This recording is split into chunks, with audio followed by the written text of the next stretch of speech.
என்னோட பேர் சிவரஞ்சன். நான் ஏத்ரா அகாடமியோட ஃபவுண்டர். ஸோ இன்னைக்கு நம்ம என்ன டாபிக் பார்க்க போறோம் அப்படின்னா லைஃபை அப்படின்ற ஒரு டெக்னாலஜி பார்க்க போறோம். யூடியூப்ல ஆல்ரெடி நிறைய வீடியோஸ் இருக்கு. ஃபார் எக்ஸாம்பிள் லைஃபை ப்ராஜெக்ட்ஸ், லைஃபை அப்படின்ற மாதிரி நிறைய ப்ராஜெக்ட் இருக்கு. நம்ம ஒரு புது முயற்சியா அதை ஏன் ஹேக் பண்ணக்கூடாது அப்படின்ற ஒரு கான்செப்டை இந்த ப்ராஜெக்டை எடுத்துட்டு போயிருக்கோம். ஸோ இதுதான் நம்ம வேர்ல்டு ஃபர்ஸ்டே நம்ம தான் வந்து லைஃபை டெக்னாலஜியை ஹேக் பண்ணி, அதாவது அஃபென்சிவ் அதை வந்து ஹேக் பண்ணி அதுக்கு ஒரு டிஃபென்சிவ் சொல்யூஷனும் கொடுத்துருக்கோம். ஓகேங்களா? வேர்ல்டுலேயே நம்ம தான் பண்ணியிருக்கோம். ஸோ அதை உங்ககிட்ட நான் இப்போ காட்டுறேன். ஸோ ஃபர்ஸ்ட் ஆஃப் ஆல் லைஃபை அப்படின்றது என்ன அப்படின்னா, அது வந்து ஒரு இப்போ நம்ம கரண்ட்ல யூஸ் பண்ணிட்டு இருக்கிற வைஃபை மாதிரி அது ஒரு டெக்னாலஜி. இன்னும் ஒரு 5-6 வருஷத்துக்கு அப்புறம் அது வரும்.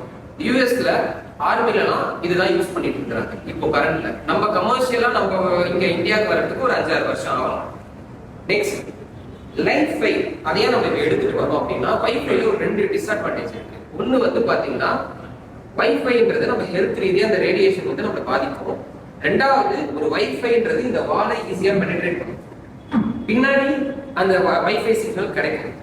இதனால ஹேக்கர்ஸ்க்கு வந்து ரொம்ப ஈஸியா அவங்க வந்து அதை ஆக்சஸ் பண்ணலாம், ஹேக் பண்ணலாம். பட் இதே நீங்க லைட் எடுத்துக்கிட்டீங்க அப்படின்னா, நம்ம இங்க இருக்கிற லைட் மாதிரி தான் அது நம்மளுக்கு ஹெல்த் ரீதியா எந்த ஒரு பாதிப்பும் ஏற்படுத்தாது. ரெண்டாவது, ஹேக்கரால ஹேக் பண்ண முடியாது. இந்த வால் இன்டர்நெட்டா பெனிட்ரேட் ஆக கிடையாது, ஹேக் பண்ண முடியாது அப்படின்ற மாதிரி சொல்றாங்க. பட் இப்போதைக்கு என்ன பொறுத்த வரைக்கும் அது ஒரு மித்து தான். ஏன்னா அதுதான் நம்ம வந்து ஹேக் பண்ணி காட்ட போறோம். ஸோ உங்ககிட்ட ஃபர்ஸ்ட் நான் பேசிக்கா இவர் யாருன்றத சொல்லிடுறேன். இவர் வந்து பாத்தீங்கன்னா இவருக்கு பேரு டிரான்ஸ்மிட்டர், நாங்க ஷார்ட்டா டிஎக்ஸ்ன்னு சொல்லுவோம். ஓகேங்களா? ஸோ இங்க இருக்கிற டிஎக்ஸ் அங்க இருக்கிற ரிசீவர் கூட கம்யூனிகேட் பண்ணிக்க போறாரு வித் லைட். இந்த இடத்துல நம்ம வந்து எந்த ஒரு ஒயரும் நம்ம வந்து இதுல இது பண்ணல, ஜஸ்ட் லைட் வழியா கம்யூனிகேட் ஆக போகுது. ஓகேவா? ஸோ டைப் பண்ணுவோம். உங்களுக்கு அவுட்புட் எல்லாமே ஸ்கிரீன்ல வரும், நீங்க அதை ஸ்கிரீன்ல பாத்துக்கலாம். அப்படியே கொஞ்சம் இப்படி வாங்க. ஸோ இவர் தான் வந்து ஆர்எக்ஸ்ன்னு சொல்லுவோம். ஓகேவா? ரிசீவர். இங்க இருக்கிற இந்த லைட் வழியா அந்த மெசேஜ் கம்யூனிகேட் ஆகும். நீங்க மோஸ்ட் ஆஃப் தி டியூட்டோரியல்ஸ் யூடியூப்ல எல்லாத்தையும் பார்த்துக்கலாம். என்னோட கேள்வி என்னன்னா, நம்ம ஏன் இதை வந்து அடுத்த லெவலுக்கு இதுக்கு ஒரு செக்யூரிட்டி கொடுக்க கூடாது, ஓகே அப்படின்னு சொல்லிட்டு தான் நம்ம வந்து இதை பண்ணணும். So message அனுப்பிட்டீங்களா? ஸோ இப்போ உங்களுக்கு அவுட்புட் ஸ்கிரீன்ல காட்டுவோம். இதுதான் பேசிக்கான விஷயம். இப்போ நீங்க இது எல்லாமே தெரிஞ்சிருப்பீங்க. அடுத்தது நம்ம இதை ஹேக் பண்ணிக்கலாம். ஓகே, இப்போ நீங்க ஒரு பேசிக் கம்யூனிகேஷன் பார்த்துருப்பீங்க. இப்போ நம்ம என்ன பண்ண போறோம் அப்படின்னா, man in the middle attack. Man in the middle attack அப்படின்றது என்னன்றத சொல்லிடுறாங்க. ஃபார் எக்ஸாம்பிள், இப்போ ஒரு இமேஜின் பண்ணிக்கோங்க. இங்கே ஒரு சிஸ்டம் இருக்கு. இப்போ இதை எடுத்துக்கலாம். இங்க ஒரு சிஸ்டம் இருக்கு, இங்க ஒரு சிஸ்டம் இருக்கு. இப்போ இந்த சிஸ்டம் ஒரு வைஃபைல கனெக்ட் ஆயிருக்கும், ஒரு ரவுட்டர்ல கனெக்ட் ஆயிருக்கும். இங்க இருக்கிற சிஸ்டம் ஒரு மோடம்ல இந்த ரவுட்டர்ல கனெக்ட் ஆயிருக்கும். சோ இவர் ஒரு மெசேஜ் அனுப்புறாரு, அந்த மெசேஜை அவர் ரிசீவ் பண்ணுவாரு. இது காமனா எல்லாருக்கும் தெரியும். இதுல மேனேஜ்மெண்ட் கான்செப்ட் என்ன அப்படின்னா, இப்போ இந்த இடத்துல இவங்க ஹேக்கர்னு எடுத்துப்போம். இவர் வந்து என்ன பண்ணுவாரு அப்படின்னா, இந்த நெட்வொர்க்ல இப்ப அந்த வைஃபைல கனெக்ட் பண்ணுவாரு. கனெக்ட் பண்ணிட்டு இவர் வந்து ஒரு மோடம் மாதிரி ஆக்ட் பண்ணுவாரு. என்ன சொல்லுவாருன்னா, இப்போ இவர் அனுப்புற மெசேஜை நீ எனக்கு அனுப்பு, நான் தான் மோடம் அப்படின்ற மாதிரி இவர் அதை ஒட்டி கேட்பாரு. ஒட்டி கேட்டு இவர் நினைச்சா அதே மெசேஜை அப்படியும் அனுப்பலாம், இல்லை இவர் வந்து மாத்தியும் அனுப்பலாம். இவர் வந்து இப்போ நடுவுல மேனேஜ் மாதிரி. ஓகேவா? இதுதான் பேசிக் மேனேஜ் கான்செப்ட். அது லைஃபை கான்செப்ட்ல பண்ண முடியும். உங்களுக்கு இது பேசிக்கா காட்டுறேன். மேபி நீங்க ஃபியூச்சர்ல எப்படி இருக்குன்னு பாத்தீங்கன்னா, ஏதோ ஒரு ரிஃப்ளெக்ஷன்ல கூட நம்ம அதை வந்து ரிசீவ் பண்ணலாம். ஒரு மிரர்லயோ கொஞ்சம் லைட்டோட லீக்கேஜ் இருந்தாலே நம்ம வந்து நம்மளால ஸ்டிஃப் பண்ண முடியும். அதை உங்களுக்கு நான் ப்ராக்டிக்கலா உங்களுக்கு புரியறத நான் காட்டுறேன். ஓகே, இப்போ நம்மளோட ஸ்டூடெண்ட்ஸ் வந்து பாத்தீங்கன்னா மேன் இன் தி மிடில் அட்டாக்கை லைவா பண்ணி காட்ட போறாங்க. இப்போ இது என்னன்னா, அவர் வந்து ஒரு சிஸ்டம்னு எடுத்துப்போம், இவரை வந்து ஒரு சிஸ்டம்னு எடுத்துப்போம், நடுவில் இருக்கிறாருல அவரை ஹேக்கர்னு எடுத்துப்போம். இப்போ இவர் வந்து ஒரு மெசேஜ் அனுப்ப போறாரு. என்ன அப்படின்னா, நான் வந்து எனக்கு வந்து ஒரு மீட்டிங் இருக்கு, ஓகே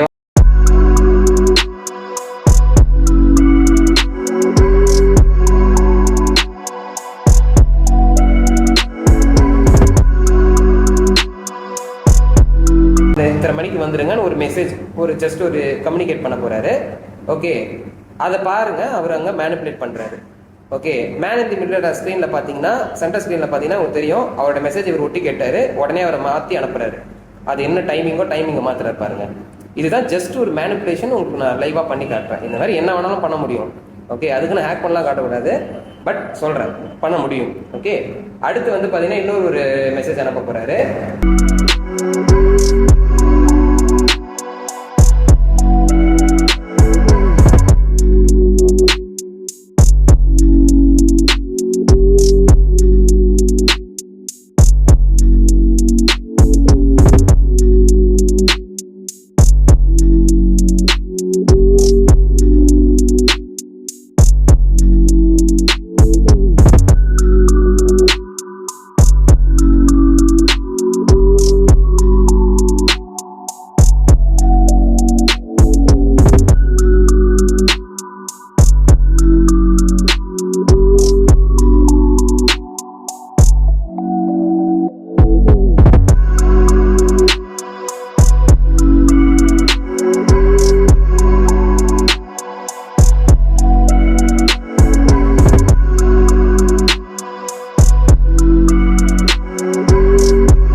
ஓகேவா? அதில் எனக்கு தெரிஞ்சு ஏதோ பணம் வர்த்தனை ஏதோ இதனால போகிறேன் இவ்வளோ போகிறேன்னு சொல்லி கேட்குறாரு.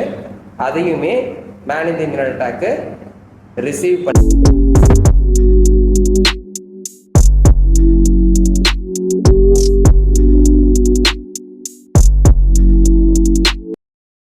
மேனிபுலேட் பண்ண போறாரு.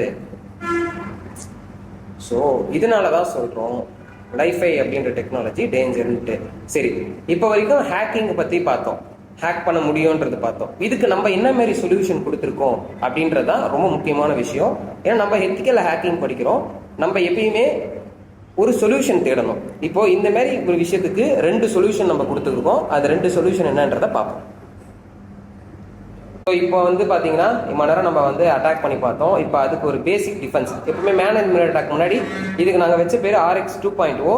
இது என்ன பண்ணோம் அப்படின்னா ஜாமர் டிடெக்ஷன் பண்ணோம். இப்போ ஒரு மெசேஜ் வந்து கண்டினியூஸாக அனுப்பியிருக்கோம்னு வச்சுக்கோங்களேன். ஏதோ ஒரு மெசேஜ் அனுப்பிட்டு இருக்கிறாரு.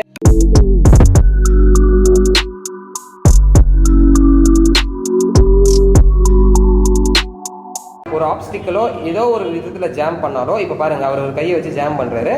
ஜாம்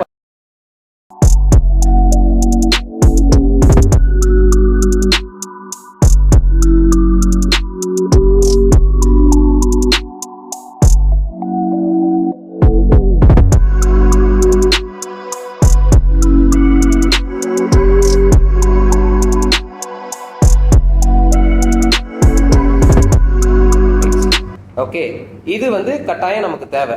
ஏன் தேவை அப்படின்னா எய்தர் எப்படியாவது ஜாம் பண்ணலாம். ஓகேவா?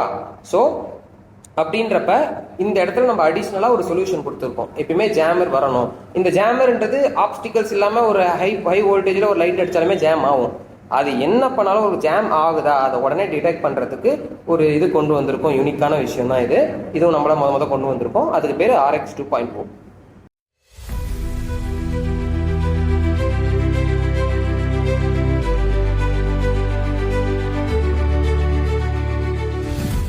கடைசியா இதுதான் RX 3.0. ஓகேங்களா? ஸோ நம்ம மேன் இன் தி மிரர் அட்டாக்கை இவர் தான் டிடெக்ட் பண்ண போறாரு. எப்பயுமே ஒரு அழிக்கிற ஒரு விஷயம் இருக்குன்னா அதை காக்கிற ஒரு விஷயமா நம்ம இருக்கணும். ஓகே, அதனால இந்த RX 3.0 இப்போ ஒருவேளை man in the mirror attack அந்த மாதிரி நார்மலா வராரு அப்படின்னா அந்த டைம்ல நம்ம இது டிடெக்ட் பண்ணணும்.